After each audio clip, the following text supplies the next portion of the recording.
Ah, the 90s. Hold on, let me set the mood.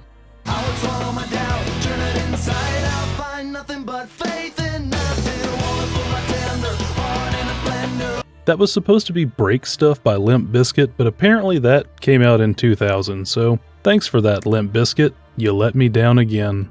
It's just one of those days! The 90s were a simpler time, and I know that because I was there. Before the planes hit the buildings and everything started constantly getting worse forever.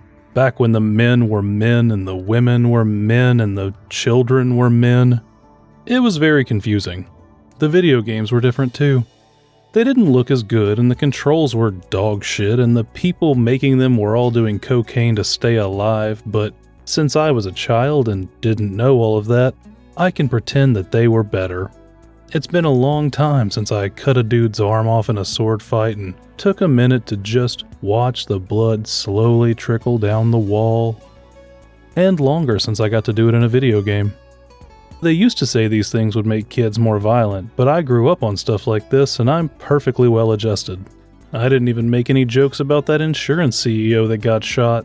I mean, I laughed at a lot of them, but I didn't make any. That would be terribly unprofessional of me. Probably went something like this. My money! My money! Your greed sickens me. I hope your death is a lesson to others. Tenchu Stealth Assassins is a third-person mailman simulator. It was developed by Acquire and released in 1998 for the PlayStation 1. The name really says it all, Tenchu being Japanese for Wrath of Heaven, and Stealth Assassins being English for what you do in the game. Of course, that's not what they called it in Japan. Apparently it was Rittai Ninja Katsugeki Tenchu, which seems to translate to Three-Dimensional Ninja Fighting Scene Tenchu, or Dimensional Ninja Action Movie Tenchu, which just sounds ridiculous. Three-Dimensional Ninja... hold on. Uh-huh. Really? No, I didn't... Alright, geez. I have been informed that I'm not allowed to do that voice anymore. I guess it's not the 90s. Anyway, I'm just gonna call it Tenchu from now on. It was actually the first full game the studio made. The story goes that when the PlayStation 1 was released in 1994, a young Takuma Endo really wanted to make games for it. Nowadays, you would just put your application in online and a computer would place it directly in the garbage, but in a move straight out of your grandfather's playbook, Endo walked right into Sony, looked them in the eye, gave them a firm handshake and told them that he wanted a job. Which of course resulted in Sony laughing in his face and telling him no because unfortunately this is the real world and not some imaginary past that never really existed. Sony told him that they wanted to work with companies, not random nobodies off the street. So he, along with a few friends, saved up some money and founded Acquire. Then they went back to Sony and said, "I look forward to working with you," only to be told that Sony still didn't want to work with them because they hadn't actually made any games yet. That sounds a little bit like moving the goalposts, but fair enough. Eventually, Sony Music Entertainment Japan held a contest to fund an original new PlayStation game. That's the music arm of Sony and not the video game publishing part, so I'm not really sure why they wanted to make a game. But anyway, Takuma sent in a pitch for Tenchu and won, so Sony agreed to fund his studio through development and co-publish the game with Activision. In Tenchu, the player would follow their own ninja way through large, semi-open levels filled with enemies. They would need to use stealth and cunning, along with a sharp blade to complete their missions and protect their master, Lord Goda, and his daughter, Princess Kiku. Despite the technical limitations of the hardware and controls that could be called outdated if you're feeling generous, it's actually still a lot of fun. The gameplay is challenging but enjoyable, the characters are memorable, and the music and atmosphere are top-notch. Apparently the composer also did the soundtrack for Rurouni Kenshin, which I vaguely remember liking as a kid. Hold on. I've come here to ask you to release Miss Kaoru and the kid peacefully and there won't be any problems. What are you, another wannabe samurai? This is irritating. I'll kill all three of you! I wasn't finished speaking. Please hang around quietly for a while. Yeah, it's pretty cool. The opening track is probably the one that would be the best known, with its lyrics written in Hausa, a little-known language spoken in several African countries, including that one I'm not allowed to say.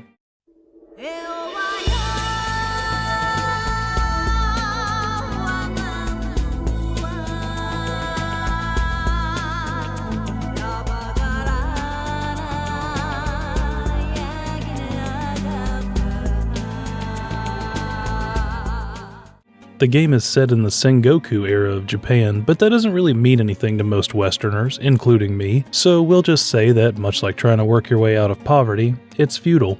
The levels are all pretty distinct, and they always take place at night, which works well with the PS1's limited draw distance. Surprisingly, it's not really a very dark game, you just can't see very far. Because of the lack of fidelity, you might still occasionally have trouble telling which way an enemy is facing, though. They really nailed that feeling of classic Asian cinema in everything from the audio and character designs to the blood spray and even the hammy English voiceovers. Stop! You have won. Your princess kicker is held below, guarded by Lord Mayor himself. I will see you in hell. Oh sure, it's fine when they do it. The player would take control of either Rikamaru, a stoic professional. It is an honor to be defeated by someone as skilled as you. You are a master swordsman and an honorable man. It is a shame we could not fight as allies. Or Ayame, a hot-headed lady ninja with a sharp tongue. Dear sister, I failed as a brother and as a warrior. Brother and sister, huh? Your parents must not have done a very good job. The missions play out the same for both characters, with the main difference being how they interact with the NPCs. It's a small change, but it adds a lot of flavor to the levels. The best example of this is probably the mission to kill the corrupted minister. He's been taking bribes and they both scold him, but if you're playing as Rikamaru, it goes like this. Minister Kataoka, you have brought great shame on yourself. I never expected Lord Goda to catch me. Kill yourself and show me you still have some honor. I will assist you. Yes, thank you. Tell Lord Goda of how I died.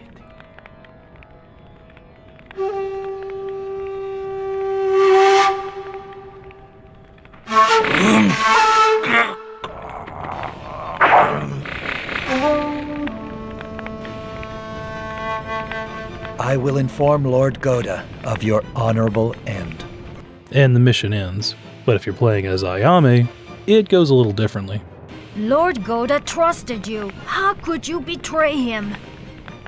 I may have made mistakes, but I allow no women to scold me like that. You shall die by my arrows. Your arrows are like you, weak and twisted. I fear them. Not. And then she has to kill him herself. What? How could I have lost? You stole from Lord Goda. How could you have won? Like I said, most of these interactions are small differences, but it does bring a little variety to repeat playthroughs that would have been missing if there were only one character or if the world treated them like the same person. There are also some slight gameplay differences between them. Rikamaru hits harder and has more health, but he moves slower, and Ayame gets a fourth hit in her combo. My reflex was to say that Ayame would be for more experienced players, but I actually think it's a lot easier to get the stealth kills with her, so I guess it's more about how you want to approach things. Rikamaru has a little bit more survivability if you're struggling with stealth, but you are a ninja, so the game really rewards doing things the ninja way. Believe it! Unfortunately, doing things the ninja way can be pretty difficult when you've got a camera that can't decide how long it's allowed to look at you. This was, of course, before humans learned that they could control their eyes with their right thumb, so keeping track of your enemies can be a challenge. This handy little circle in the bottom left corner is called the key meter, and it does help, but it doesn't tell you if there's more than one enemy, or which way they're facing, so you're going to have to take things slow, and there will be plenty of times you run around a corner to a guy looking right at you. If this one gets a remake, I hope they'll try something more like the Halo motion sensor with a little bit of a vision cone so I know which way the enemies were facing, but what we've got still works fine. The combat itself is serviceable, and that's not a compliment, but we're talking about a PlayStation 1 game and you're a ninja with tank controls. Stealth kills will be your bread and butter, but if you get caught, you might have to duke it out anyway. You've got a decent block and a few different ways you can swing your sword, but mashing will get you there in a pinch. The AI is pretty basic, and if you can keep them in front of you, you'll be fine against just about anything on two legs. Not that it'll help you with these fucking dogs though. They've got a hunger for ninja dicks and they're as short as the average attention span, so you can't even hit them most of the time. If you can catch them before they notice you, you can kill them with one shuriken, but they'll often spot you from off screen and then they'll let everyone know that you're there. I don't want to get bogged down in the specifics, but I will say that I was having a rough time until I found a quick video going over how to move and fight on YouTube, and it really did help a lot, so I'll link it in the description. The game doesn't really give you any kind of tutorial at all, so it might save you some frustration. I hear you though. What about that training option on the main menu? Well, voice in my head, that's actually just a regular level with no story. It doesn't even tell you the basic controls. It's really just there so you can practice your moves and meet Princess Kiku or Lord Goda depending on who you're playing as. At the end of each mission, including that training level, you'll get a rating based on how well you did. You don't have to try to maximize these, and typically I couldn't care less about stuff like that. There's no different endings and no one's going to make fun of you for doing badly, but for every level you manage to get Grand Master on, you'll unlock a special secret item. These are things like fire breathing, transformation jutsu, and a sprint that is ridiculously hard to try and control. None of them are mandatory, though the armor is nice and gives you an alternate costume. More importantly, it works as a reward system without actually feeling like a punishment when you're just starting out. It gave me a reason to want to replay the levels and get better at the game, which in turn made me enjoy the game more overall. Aside from these special items, there are several consumables you can bring with you on a mission, like a health potion or poisoned rice balls, and they can all be pretty useful, but the star of the show has got to be the grappling hook. I can't even tell you how many head injuries I caused with this thing, but as far as I'm concerned, a grappling hook is always a win. I loved cutting a man's throat, watching his lifeblood pool underneath him, and then zooming off into the darkness. Best grappling hook in gaming? I gotta give it to Arkham City. The second best I'm going to go with probably Just Cause 3, and that's only because the one in Dying Light can be really finicky. If you disagree, well, I don't know, I would say leave a comment, but that just sounds like engagement bait. Anyway, that's about all you need to know to have fun in Tenchu. It's just you and the blade and a stranger's jugular. Well, okay, that's not entirely true. There is sort of an overarching story to the game. It's not exactly good or well told, but it is technically there. Over half the levels will have nothing to do with the main plot at all. Instead, you'll be on one-off missions like go kill some pirates or climb a mountain, and it'll have a boss character with a fun personality. I'm fine with that. I could play an entire World of Assassination style collection of missions and have just as much fun without an overarching plot, because Tenchu's the kind of game that doesn't really need a story. Like Tetris. Still, there is a story there, so I'll give you the quick and dirty on it. If you don't want to hear that, the timestamps are in the description and the timeline to get you past it. Across several missions, you'll meet this breakdancing Orochimaru guy. He runs away, and then you kill him, and then you kill him again because it turns out he works for some kind of demon lord named Lord Mio. In the final level, Princess Kiku has been kidnapped, and Lord Mio is performing a ritual to come back to life or take over Earthrealm or something. I don't really know. 2 hours ago, we were killing corrupted merchants for taking bribes, so it kind of feels like this story got away from us a little bit. You fight the Demon Lord and kill him, and then while fleeing the underground ritual site, Rikamaru sacrifices himself so Ayame and the princess can escape. And that's it. It's gotta be some kind of record, right?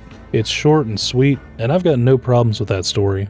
I think it does what it set out to do, and it stays out of the way so you can focus on helping guys lose weight through blood donation. Where I do think there's room to criticize is that Tenchu doesn't always live up to its name. Not the Wrath of Heaven part. You actually do kill a demon lord, I guess, so that counts. I'm talking about the Stealth Assassins part. Do you remember that quest in Oblivion where you would hide in the attic and drop an animal head on your target and then try to escape without being caught? In Tenchu, even on the missions where your goal is to assassinate someone, you won't ever get to do stuff like that.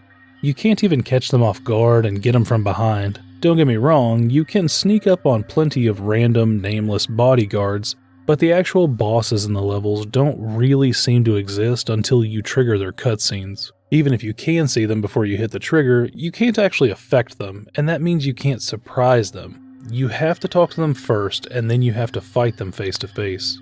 It's not a huge complaint by any means, but it does kind of bring down that ninja fantasy. I don't know if the PS1 could really even handle that kind of gameplay though, and I still really enjoy the game for what it is. Tenchu shines on a replay in a way that few games do. Once you know the level layout and the controls, you can blow through a mission that took half an hour in just a few minutes, all while killing fools like the badass Hokage in training that you are. Believe it! That sense of mastery works really well because your first run through on one character will probably only take like 5 to 7 hours anyway. You know, it kind of reminds me of another game. Sorry to stroke the old +10 greatsword here, but I promise it is actually relevant. Tenchu reminds me of Dark Souls in a lot of ways.